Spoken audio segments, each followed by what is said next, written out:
भक्ति देवी का स्वास्थ्य दिन प्रतिदिन गंभीर होता जा रहा था। उनके जीवित रहने की संभावना कम होती जा रही थी, परंतु उनके मन में पुत्र घनश्याम के स्वरूप की महिमा उत्तरोत्तर बढ़ती ही जा रही थी। घनश्याम, हाँ माँ। तुम मेरी कोख से जन्मे, परंतु मैं तुम्हें कभी भी यथार्थ नहीं समझ पाई। फिर भी मुझे इतना विश्वास जरूर है कि मुझे तुम्हारे रूप में साक्षात भगवान मिल चुके हैं। लेकिन अब मुझे सिर्फ इतना ही समझाओ कि किसी अन्य मुमुक्षु को सदा के लिए भगवान से भेंट करनी हो तो वो कैसे संभव है? हाँ माँ, सच्चे भगवानमय संत के सत्संग और प्रसंग से मुमुक्षु को भगवान की भेंट होती है।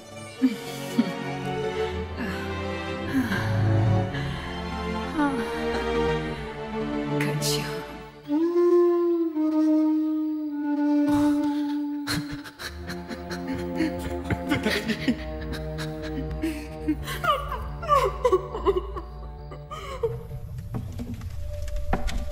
अब घनश्याम के मन में गृह त्याग करने का संकल्प प्रबल होता जा रहा था।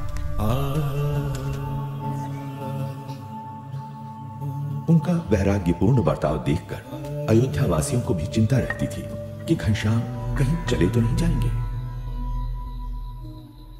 वासुदेव परा वेदा, वासुदेव परा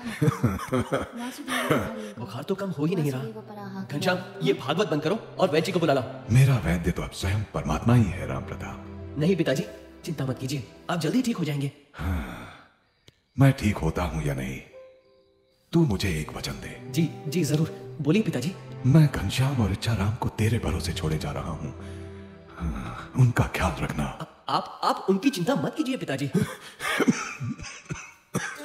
सुनो राम प्रताप, ये घनश्याम तुम्हारे भाई नहीं मगर साक्षात भगवान ही हैं। उनकी सेवा करना। पिताजी ये लीजिए। पिताजी, आपकी हालत गंभीर है, मुझे डर लग रहा है। मुझे वैद्य को बुलाने दीजिए पिताजी। मेरी हालत इससे बेहतर कभी नहीं थी राम प्रताप। साक्षात परमात्मा घनश्याम यहाँ प्रकट हुए और हम सब धन्य हो गए। और सुनो सुवासिनी, मैं तो अब इस संसार में रहूं या ना रहूं, मगर तुम इस घनश्याम की देखभाल करना। हाँ, घनश्याम अनंत जीवों के कल्याण के लिए जन्म लिए हुए हैं। लेकिन देखना कहीं राम प्रताप ऐसा निमित्त ना बने कि घनश्याम इस कुल को छोड़कर सदा के लिए घर से निकल पड़े। मैं घनश्याम की सेवा जरूर करूंगा, मगर पिताजी आपका शरीर।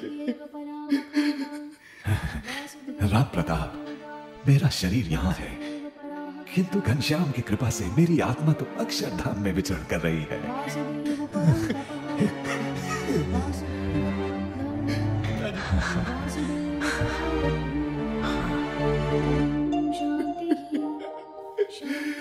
पिताजी, पिताजी,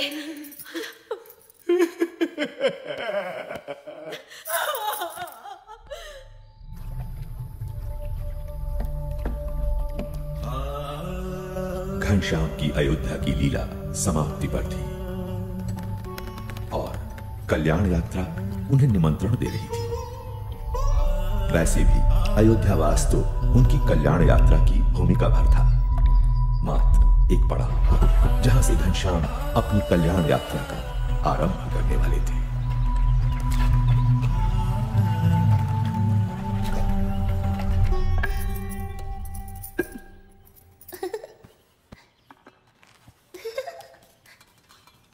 घनश्याम कहाँ है? यूं तो रोज सरयू स्नान के बाद घर लौट आते थे, किंतु अब तो पूरा दिन मंदिरों में ही बिताने लगे हैं। ऐसा कब तक चलेगा? पिताजी उसे मेरे भरोसे छोड़ गए हैं। लोग कहेंगे मुझे भाई की चिंता ही नहीं है। अभी खोज लाता हूं उसे। भोजन तो करके जाइए। नहीं नहीं, अब तो लौटकर उसके साथ ही भोजन करूंगा। अरे रुकिए,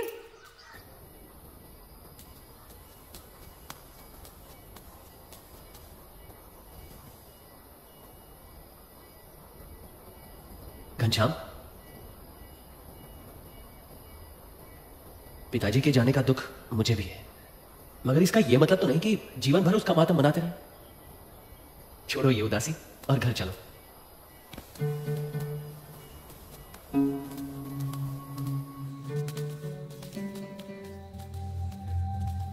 बड़े भैया, संसार से मेरे सारे बंधन टूट चुके हैं। कहीं किसी से भी मेरा लगाव नहीं रहा। माँ और पिताजी ने मुझे पहचान लिया तो उन्हें मुक्ति दे दे। अब जो जो मुझे पहचान लेंगे, मैं उनकी मुक्ति के द्वार खोलूंगा। मेरा जन्म अनंत जीवों की मुक्ति के लिए ही तो हुआ है।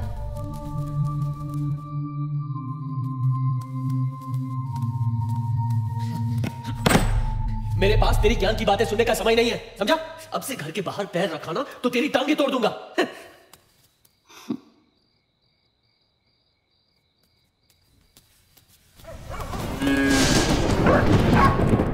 घनश्याम पर आप इतनी सख्ती मत कीजिए, वो अपने आप ही ठीक हो जाएगा। नहीं सुहासिनी, पिताजी के जाने के बाद वो किसी की नहीं सुनता। कुछ भी बोलो तो ज्ञान की बातें करने लगता है। उससे तो बचपन से ही जीवन से विरक्ति रही है। विरक्ति वगैरह कुछ नहीं है सुहासिनी। अभी उसका ब्याह करा दो ना तो सारी विरक्ति, वैराग्य, ये ज्ञान ध्यान रुई की भांति हवा में उड़ जाएगा। तो करवाते क्यों नहीं? हाँ लेकिन वो, हाँ, खंभारिया गांव के निहार मिश्र अपनी बेटी के लिए कब से पीछे पड़े हैं। वो तो चंद्रकला को लेकर हमसे मिलने अयोध्या आना चाहते हैं। फिर तो तुम कल ही उन्हें बुला लो। हो सकता है चंद्रकला अपनी कला से घनश्याम को बांधने में सफल हो जाए और घनश्याम जीवन भर हमारे साथ रहे। हाँ बिल्कुल ठीक कहा, उनसे कल ही बात करूंगा।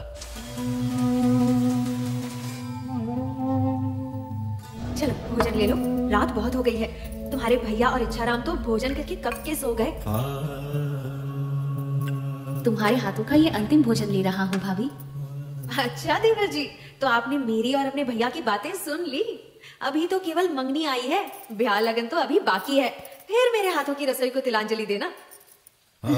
सुवासिनी को क्या पता था कि अपनी कल्याण यात्रा के लिए घनश्याम केवल उनकी रसोई को ही नहीं, घर, परिवार, संसार के हर एक सुख को तिलांजलि देने का संकल्प कर चुके थे।